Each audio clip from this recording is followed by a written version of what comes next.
नमस्कार दोस्तों, stock market studies में फिर से एक बार आपको स्वागत है।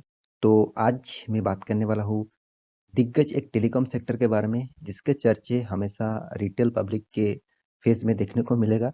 न्यूज़ चैनल के माध्यम से इस कंपनी को सबसे ज़्यादा कवर किया जाता है, क्योंकि देखिए न्यूज़ चैनल को पता है इस कंपनी का जो फ्यूचर है, वो टोटली मतलब बंद होने का कगार में है। तो इसीलिए इस कंपनी को बहुत ज़्यादा प्रमोट किया जाता है।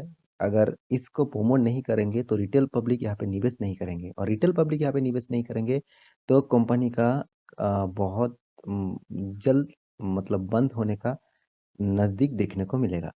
तो इस कंपनी में आज के दिन भारी भरकम गिरावट हुआ है। एक दिन में करीबन-करीबन 19% तक 17 टू 19% तक एक दिन में गिरावट हुआ है। इसके पीछे जो रीज़न है, वो रीज़न एक बहुत बड़ा रीज़न है। उस रीज़न के बारे में यहाँ पे मैं कवर करूँगा। तो आप इस स्टॉक में निवेश करके रखे हैं, तो भी इस वीडियो को देखिए, ना भी रखे हैं, तो भी देखिए क्योंकि आप कुछ ना सोचकर ही बहुत सारे डिसीज़न ले लेते हैं पेनी स्टॉक के ऊपर। तो मुझे लगता है यहाँ पे आपको सोचना चाहिए, यहाँ पे आपको देखना चाहिए, उसके बाद निवेश करना चाहिए। देखिए कंपनी के मतलब प्राइस रेंज आपको बहुत सस्ते में मिल रहा है। इसका मतलब ये नहीं है कि कल जाके उस कंपनी के ऊपर आप सारे के सारे पैसा लगा दीजिएगा। इस तरीके से गलती करेंगे तो पैसा आपका डूबेगा, दूसरों को कुछ लॉसेस नहीं होगा। पैसा आपके है तो इसलिए सोच समझ कर डिसीज़न लेना पड़ेगा। तो आप मेरे चैनल के साथ जुड़े हुए हैं तो मैं हमेशा आपको अपडेट रखना चाहूँगा और साथ ही साथ बहुत सारे दोस्त ने कमेंट किया है सर इसके ऊपर एक वीडियो बना दीजिए, तो इसीलिए मैं इस वीडियो को लेके आया हूँ। तो वीडियो शुरू करने से पहले ये कहूँगा अभी तक आपने इस चैनल को सब्सक्राइब नहीं किया तो ज़रूर सब्सक्राइब कर लीजिए। साथ ही साथ बेल आइकन को प्रेस कर ऑल भी कर दीजिए क्योंकि आपको daily basis stock market information and updates चाहिए तो इस चैनल में बने रहिए। और आपको अभी तक आपने डीमैट अकाउंट ओपन नहीं किया हो तो नीचे लिंक दिया गया है, उस लिंक में जाकर आप डीमैट अकाउंट ओपन कर सकते हैं। तो फटाफट जाकर जॉइन हो जाइए और टेलीग्राम के चैनल भी जॉइन हो सकते हैं। तो चलो देख लेते हैं आज के दिन वोडाफोन आइडिया के बारे में। तो सबसे पहले मैं चार्ट पैटर्न के ऊपर आ चुका हूँ। आपको मैं 5 दिन का चार्ट पैटर्न दिखा दूँ, तो कितना शानदार एक परफॉर्मेंस चल रहा है देखिए। और आज के दिन जब मार्केट ओपन हुआ, तो डायरेक्ट 19% तक गिरावट। ओपन होने के बाद ही गैप अप में ओपन हुआ, 19% तक गिरावट यहाँ पे आपको देखने को मिलेगा। तो इतना भारी भरकम गिरावट के पीछे कोई ना कोई तो रीज़न रहेगा। अचानक यहाँ पे गिरावट, इस तरीके से गिरावट बहुत दिनों के बाद वोडाफोन आइडिया में देखने को मिला, क्योंकि मैक्सिमम मतलब 1 मंथ की चार्ट पैटर्न ओपन कर दूँ, तो करीबन-करीबन 17% का नेगेटिव रिटर्न। 6 मंथ के चार्ट पैटर्न ओपन कर दूँ तो 42% का पॉजिटिव रिटर्न। आप बोलेंगे सर 6 मंथ में तो मुझे 42% का रिटर्न मिल चुके हैं, तो मैं इस कंपनी को क्यों खराब कहूँ? 1 साल में देखेंगे तो करीबन 11% का रिटर्न, 5 साल में देखेंगे तो आपको कुछ नज़रिया चेंज हो जाएगा, 69% नेगेटिव रिटर्न। मान के चलिए आप 1 लाख रुपया इस कंपनी के ऊपर लगा के रखे थे, तो आपका फंड अभी करीबन-करीबन 30 मान के चलिए 30,000 अभी बन चुके हैं। तो मैक्सिमम चार्ट पैटर्न ओपन कर दूँ तो और भी कुछ नज़रिया चेंज हो जाएगा, 75% का नेगेटिव रिटर्न। तो देखिए इस तरीके से नेगेटिविटी होने का पीछे कारण तो आप सभी जानते हैं, फिर भी इस कंपनी के ऊपर पैसा लगा देते हैं क्योंकि इसका प्राइस रेंज देख कर ही पैसा लगा देते हैं। ये कंपनी ₹12 में चल रहा है, मान के चलिए ₹12-13 में चल रहा है, तो अगर इस कंपनी का प्राइस में एक बार खरीदारी कर लूँ, अगर इस कंपनी ₹50 तक चले जाते हैं, तो मेरा फंड तो 5 गुना हो जाएगा। तो इसीलिए इसी बात को सोचकर ही रिटेल निवेशक निवेश कर देते हैं। देखिए, मैं आपको हमेशा एक चीज़ सिखा के आया हूँ कि कोई भी स्टॉक में निवेश करने से पहले 4 बार सोच लेना।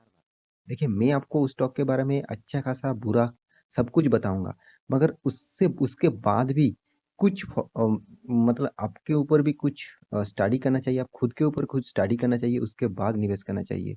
देखिए, मैं हर टाइम, हर परसेंटेज में सही नहीं जा सकता। मैं मुझे मेरे बात छोड़ दीजिए, कोई भी सही नहीं जा सकता, गलत तो जा ही सकता है। बहुत सारे दम दिग्गज इन्वेस्टर, अब सबसे बड़ा इन्वेस्टर राकेश जी को भी मान लीजिए, उन्होंने भी खुद कहा है, उन्होंने बहुत बार फेल हो चुके हैं, बहुत सारे कंपनी में निवेश करके लॉस कर चुके हैं। तो इस तरीके से लॉसेस तो चलते रहेंगे, मगर एंड ऑफ द पीरियड में आपका पास कितना पैसा बचे, कितना प्रॉफिट आपने कमाया, उसी के ऊपर फोकस आपको होना चाहिए। तो चलो फटाफट देख ले न्यूज़ कौन सा है जिसके लिए आज के दिन इतना भारी भरकम गिरावट देखने को मिला है। तो यहाँ पे मैं बिजनेस टुडे के ऊपर आ चुका हूँ। यहाँ पे आप देख सकते हैं बिजनेस टुडे के ऊपर यहाँ पे बताया जा रहा है, Vodafone Idea stake slip 19% in early trade. मतलब सुबह जब मार्केट खुला उसके बाद 19% गिरावट। हेयर्स व्हाई, क्यों गिरावट हुआ उसके पीछे रीजन अभी आपको मैं यहाँ पे बताने वाला हूँ। तो एक रीजन आपको यहाँ पे जरूर देखना चाहिए। इस तरीके से रीजन आपको हमेशा फॉलो करना चाहिए, क्योंकि रीजन नहीं आपको पता है तो आप बहुत सारे प्रॉब्लम में फंस सकते हैं। क्योंकि रीजन आपको हमेशा एक पॉजिटिविटी एक नेगेटिविटी बारे में बताते हैं, और उस रीजन को फॉलो करके आप अच्छा खासा पैसा कमा सकते हैं। तो मेरे कहने का मतलब आप थोड़ा थोड़ा करके समझ रहे हैं, आशा करता हूँ। अगर समझ में आया तो लाइक जरूर कर देना। तो देखिए यहाँ पे Vodafone Idea share crash 19% today Mint reported that the government will become the single largest shareholder of the company with 35% stake. मतलब गवर्नमेंट के पास इस कंपनी के कितना स्टेक है? 35.8% स्टेक। और वो स्टेक गवर्नमेंट को बेचना पड़ेगा इस कंपनी को, क्योंकि सरकार के पास जो इसका जो कर्जा है, इतना बड़ा कर्जा लेके बैठे हुए हैं, उस कर्जा को तो वो चुका नहीं पाएंगे। और चुकाने ना चुकाने के लिए उसको क्या करना पड़ेगा? उसको जो स्टेक है, उसका जो प्रोमोटर के पास जो हिस्सेदारी है, उसको बेचना पड़ेगा, उसको देना पड़ेगा। मान के चलिए मैं आपको 1 लाख रुपया लोन के मतलब लोन दिया, और आपको उसको ब्याज भी मुझे देना पड़ेगा। और अगर वो लोन आप नहीं चुका पाए तो आपका जो बिजनेस था, उसका बिजनेस का जो परसेंटेज है 1 लाख के हिसाब से, उसको मुझे देना पड़ेगा। तो इसी का न्यूज यहाँ पे आ चुके हैं, और वो न्यूज जब पब्लिश हुआ पिछले दिनों में, तो मतलब आज के दिन न्यूज ऑब्वियसली आया, तो एक्चुअली ये न्यूज मिड नाइट में आया था और इसको पब्लिक आज किया मतलब किया हुआ है। तो इस न्यूज के चलते हुए यहाँ पे भारी भरकम गिरावट देखने को मिला। तो मुझे लगता है ये न्यूज ऑब्वियसली नेगेटिविटी है। अगर कंपनी इस तरीके से न्यूज को सामला नहीं, मतलब इस तरीके से परफॉर्मेंस को ठीक ठाक नहीं कर पाएंगे, तो कंपनी को तो बेचना पड़ेगा, कंपनी को शेयर को बेचना पड़ेगा। और लॉसेस किसको होगा? लॉसेस ऑब्वियसली जो कंपनी है उसी को होगा, और कंपनी बंद होने के कगार में रहेंगे। तो इसीलिए मैं हमेशा आपके सामने न्यूज क्यों लेके आता हूँ, एक बात आप जरूर सोच लेना। क्योंकि मैं न्यूज ले आने के लिए सिर्फ एक ही कारण है, वो कारण है आपको मैं हमेशा अपडेट रखूँ। आप गलती कर लेते हैं, उस गलती दोबारा ना करें, तो इसलिए मैं आपको हमेशा अपडेट रखना चाहता हूँ। तो इसीलिए मैं आपको हमेशा सारे के सारे इन्फॉर्मेशन यहाँ पे लेके आता हूँ। बहुत सारे दोस्त कमेंट करते हैं, सर आपका वीडियो बहुत बड़ा हो जाता है, थोड़ा सा छोटा कर दीजिए। देखिए सर, मैं आपको एक चीज़ जरूर कहूँगा, आपको इन्फॉर्मेशन सारे सारे के सारे इन्फॉर्मेशन लेना है तो वीडियो तो जरूर लास्ट तक देखना होगा। बहुत सारे दोस्त 50% देखकर भाग जाते हैं, बहुत सारे दोस्त तो स्टार्टिंग पॉइंट देखकर ही भाग जाते हैं। देखिए उसको मार्केट में ज़्यादा दिन रहने का इंटरेस्ट नहीं है, तो इसलिए वो भाग जाते हैं। हाँ, मानता हूँ वीडियो खराब है, वीडियो का टॉपिक खराब है तो आप निकल गए तो ठीक है। मगर अगर आपको स्टॉक मार्केट में मतलब कंटिन्यू रहना है, तो ऑब्वियसली आप किसी का भी वीडियो देख लीजिएगा, और जो वीडियो देख रहे हैं पूरा डिटेल्स में देखिए, तभी आपको एक अच्छा खासा निवेशक बनने का मौका मिलेगा। तो कंपनी के बारे में बात करूँ तो कंपनी देखिए ऑब्वियसली बहुत बड़ा कंपनी था, मतलब एक लार्ज कैप कंपनी था। अभी देखा जाए लार्ज कैप कंपनी है, मगर उतना बड़ा नहीं है, मिड कैप टाइप अभी होने को जगह पे देखने को मिला है। तो कंपनी का तो पी रेशियो कुछ है ही नहीं। कंपनी का देखिए return of capital employ 51% negative है। रिटर्न ऑफ इक्विटी भी कुछ नहीं है। बुक वैल्यू देखिए नेगेटिव में है। कंपनी का प्राइस रेंज देख के क्या फायदा, जिसका सारे के सारे पैरामीटर नेगेटिव है। कंपनी का फेस वैल्यू 10 रुपये है। कंपनी अभी तक डिविडेंड भी नहीं दिया। डिविडेंड कैसे देंगे? कंपनी लॉस हो रहा है तो लॉस लेकर कंपनी आपको डिविडेंड कैसे देंगे, वो भी बात को आपको समझना पड़ेगा।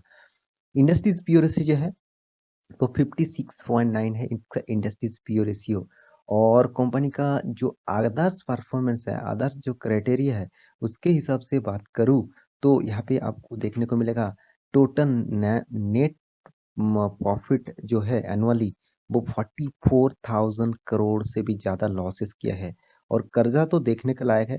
कंपनी का मार्केट कैपिटलाइजेशन 37 करोड़ है, और कंपनी कर्जा लेके बैठा हुआ है 2 लाख करोड़ से भी ज़्यादा। इतना बड़ा कर्जा कौन दिया भाई? तो इतना बड़ा कर्जा लिया, तो कर्जा कब चुकाएगा? तो कर्जा नहीं चुका पाने से उसको क्या करना पड़ेगा? उसका हिस्सेदारी बेचना पड़ेगा, उसका एसेट बेचना पड़ेगा और इसी तरीके से बेच-बेच करके कंपनी टोटली बंद हो जाएगा। इस तरीके से बहुत सारे कंपनीज़ आए, कंपनी धीरे-धीरे, धीरे-धीरे क्लोजिंग हो गया। तो मैं आपको हमेशा इसलिए अपडेट करता रहता हूँ कि जिस कंपनी का परफॉर्मेंस नेगेटिव में जा रहा है, उस कंपनी में आप निवेश मत करिए। मैं बार-बार आपको बता रहा हूँ। यहाँ पे देखिए प्रोमोटर के पास 72% होल्डिंग है।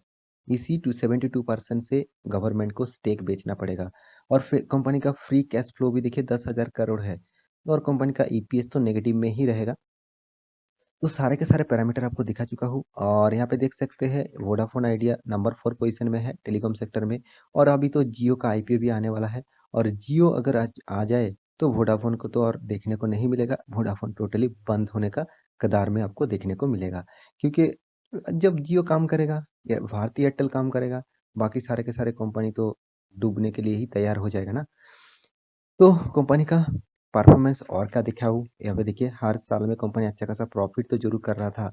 2017 तक कंपनी अच्छा खासा प्रॉफ़िट कर 2016 तक अच्छा खासा प्रॉफ़िट कर रहा था। उसके बाद कंपनी का मतलब क्या हो गया? टोटली लॉस से लॉस। हर साल में लॉस बढ़ते ही जा रहा है। कंपनी आपको तो प्रॉफ़िट नहीं दिया, उससे ज़्यादा लॉसेस दिया। कंपनी का सेल्स ग्रोथ, प्रॉफ़िट ग्रोथ सारे के सारे नेगेटिविटी है। तो इस कंपनी के ऊपर आप निवेश करके रखे हैं, तो ज़रूर इस डेटा को फ़ॉलो करिए। साथ ही साथ एक चीज़ मैं यहाँ पे आपको और दिखाना चाहता हूँ। देखिए अब प्रोमोटर के पास कितना है? 72% वो तो रह ही सकते हैं। तो प्रोमोटर के पास ज़्यादा हिस्सेदारी है इसका मतलब ये नहीं कंपनी रॉकेट बनेगा। कंपनी के उसके बाद इंस्टीट्यूशन कितना है वो देखना चाहिए। एफआईएस, डीआईएस कितना?